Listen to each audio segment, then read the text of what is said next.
Avez-vous déjà été abandonné au moment où vous aviez le plus besoin de quelqu'un? Vous est-il déjà arrivé de vous regarder dans le miroir et de ne plus vous reconnaître? C'est l'histoire d'une femme abandonnée enceinte. J'ai pris 60 kilos. Il a sombré dans la dépression. Mais entre les repas et les autres, il a été reconstruit avec des vidéos de Thibaut jouant en fond sonore. Parce que parfois, le corps s'effondre, mais pas le cœur.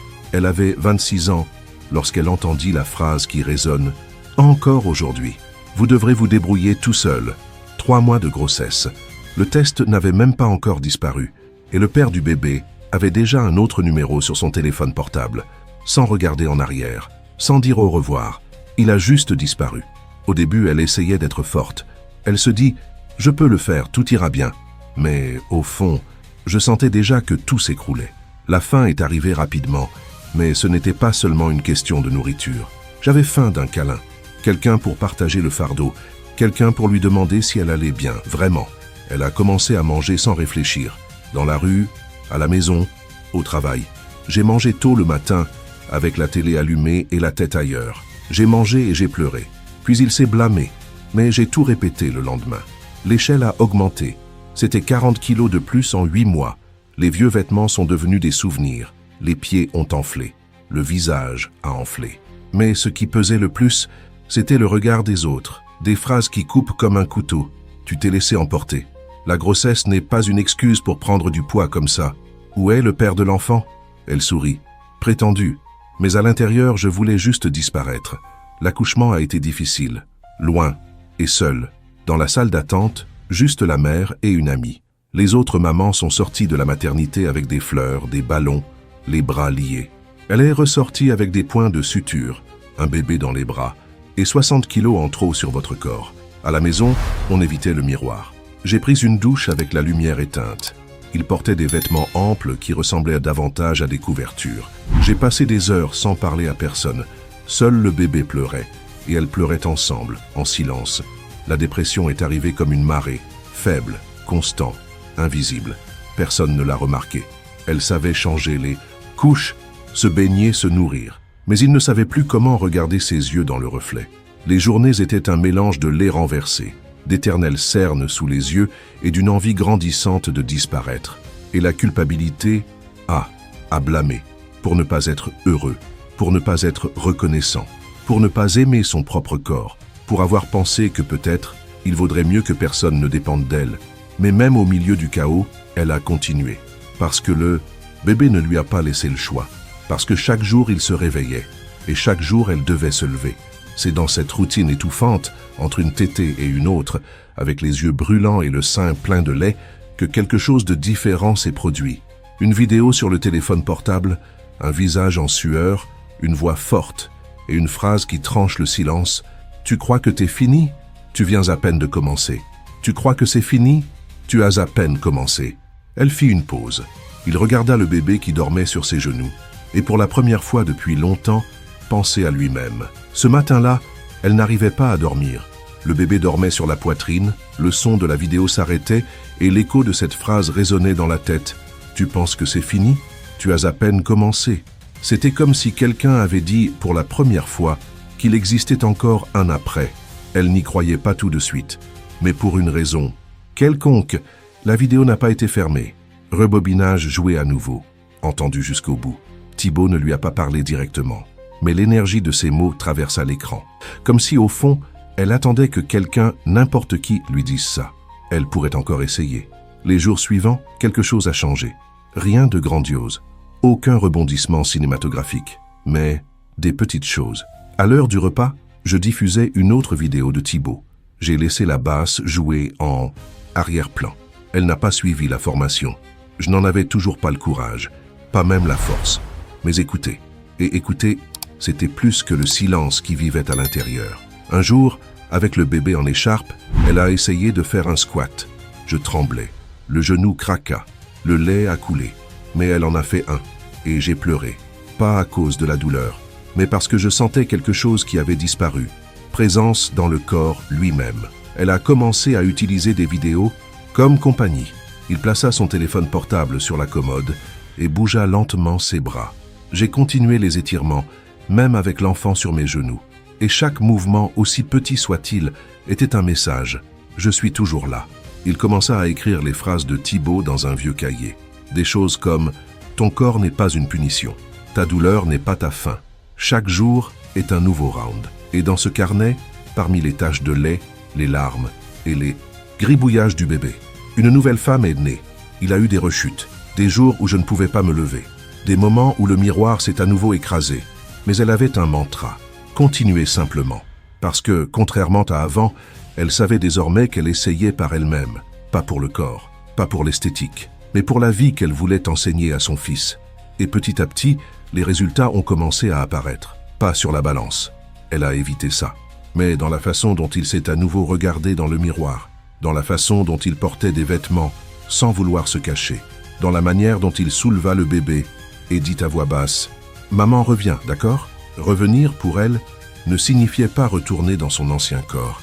Il s'agissait de revenir vers la femme qu'elle n'avait pas eu le temps de connaître, la femme qui s'entraînait désormais entre les couches et les biberons, que j'ai fait des pas avec peur, mais je l'ai quand même fait. Et tout a commencé avec une vidéo, une phrase, un regard de l'intérieur vers l'extérieur, et la décision de ne pas accepter que ce soit la fin. Pourquoi? Mais entre larmes, lait et répétitions mal faites, elle a compris.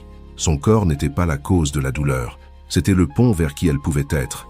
Elle n'est pas devenue une athlète, elle n'est pas devenue une muse du fitness, mais c'est devenu quelque chose d'encore plus rare, une femme en reconstruction honnête. Chaque jour était différent. Il y avait des matins où le bébé dormait plus longtemps et où elle était capable de s'étirer. Il y en avait d'autres où je pouvais à peine respirer entre les tétées, les crampes et la vaisselle sale dans l'évier. Mais elle ne s'est pas arrêtée. Pas parce qu'il était fort, mais parce qu'au fond, j'en avais marre de m'abandonner. Petit à petit, les vidéos de Thibaut sont devenues plus qu'une simple bande sonore. Elles sont devenues un rituel. Elle a créé une séquence avec des entraînements plus légers, a mis le bébé dans la poussette, a ouvert de l'espace dans la pièce et s'est mise à bouger. Cela a commencé avec 5 minutes, puis 10, puis 15. Il y avait des jours où le bébé pleurait en plein entraînement et elle pleurait en même temps. Mais il est revenu. Il revenait toujours. Elle a appris que la formation n'était qu'un début. Le vrai changement était dans l'esprit. Au moment où il a décidé de changer la phrase « je me déteste » en « j'essaye », quand il a remplacé « je n'en peux plus » par 1 minute de plus. Et le corps a répondu, pas de manière explosive, mais avec des petits signes. Les vêtements ont commencé à s'adapter différemment. Son visage a pris des couleurs. Ses yeux brillèrent à nouveau. Mais le plus gros résultat n'a pas été physique. C'est alors qu'elle s'est regardée dans le miroir, avec le bébé dans les bras, et a pensé « je suis une mère, et je suis une femme, et je suis vivante ». L'estime de soi n'est pas revenue. D'un seul coup, elle a été conquise, bataille après bataille. Le jour où il a quitté la maison sans manteau pour cacher son corps. Le jour où j'ai dit « non » à un commentaire méchant. Le jour où il a posté sa première photo souriant, pour de vrai, sans filtre.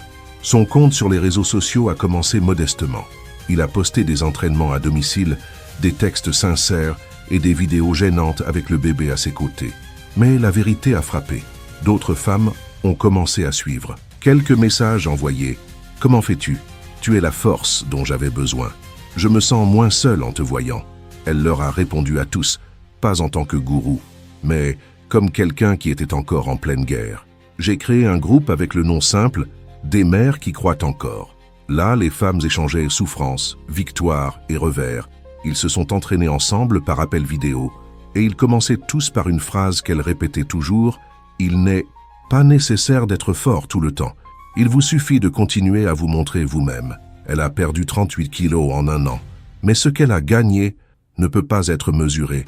Il a acquis une connexion avec son propre corps. Elle a gagné le respect d'elle-même. Et surtout, a gagné le droit d'écrire une nouvelle histoire. Sa manière, en son temps, avec son fils dans les bras et la tête haute. C'est un matin ordinaire que tout a changé. Le bébé avait déjà plus d'1 an. Elle s'entraîna légèrement dans la pièce, comme toujours. Le chariot d'à côté, la vidéo de Thibaut jouant en arrière-plan et la brise venant de la fenêtre. Elle portait de vieux leggings, un chemisier ample. Je transpirais comme si je courais un marathon, mais souriais. La notification est arrivée sur le téléphone portable. Vous avez été tagué dans une vidéo. Elle a cliqué. Elle était l'une des mères du groupe. Il montrait son fils jouant pendant qu'elle s'entraînait avec la légende. Si elle peut le faire avec un bébé sur ses genoux, moi aussi. Elle est restée coincée, relisez-le. Et j'ai pleuré. Ce n'était pas de la tristesse. C'était un type de gratitude qui ne tenait pas dans la poitrine. Sans s'en rendre compte, était devenu une référence. Et la fille qui était tombée enceinte, qui avait pris 60 kilos, qui pleurait dans la salle de bain, maintenant était un miroir pour les autres femmes. Un peu plus tard, elle a été invitée à un podcast local. C'était petit, mais il s'adressait aux mères, aux femmes et aux personnes en reconstruction. Dans l'interview, ils ont demandé « À quel moment avez-vous compris que vous aviez tourné la clé ?» pensa-t-elle.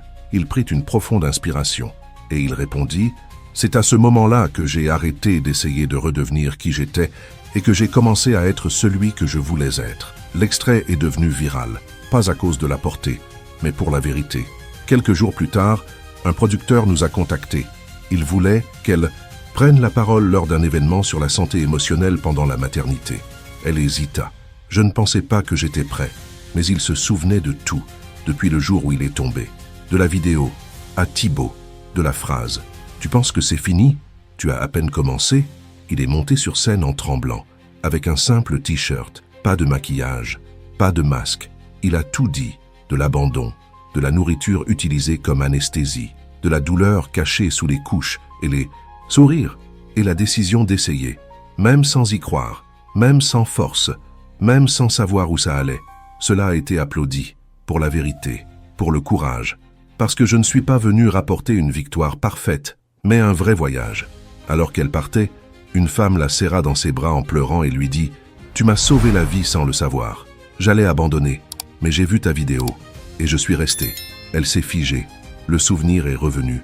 La note qu'elle avait elle-même écrite un an plus tôt, alors qu'elle était au plus bas. « Si je reste un jour de plus, je trouverai peut-être que ça en vaut toujours la peine. » À ce moment-là, elle savait. Ça coûte, pour chaque douleur, chaque larme, chaque entraînement fatigue avec le bébé dans les bras, parce qu'elle n'était pas seulement une mère. Preuve vivante qu'il est possible de recommencer au milieu du chaos. Et ça, parfois, le plus grand acte d'amour-propre est ne pas abandonner quand tout en toi te demande d'arrêter.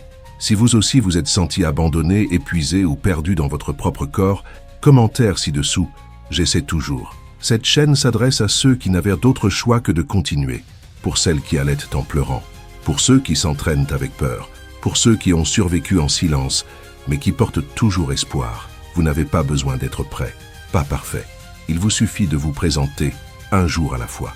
Si cette histoire vous a touché, abonnez-vous à la chaîne, car ici on transforme la douleur en force. Et rappelez-vous honnêtement, tu as à peine commencé.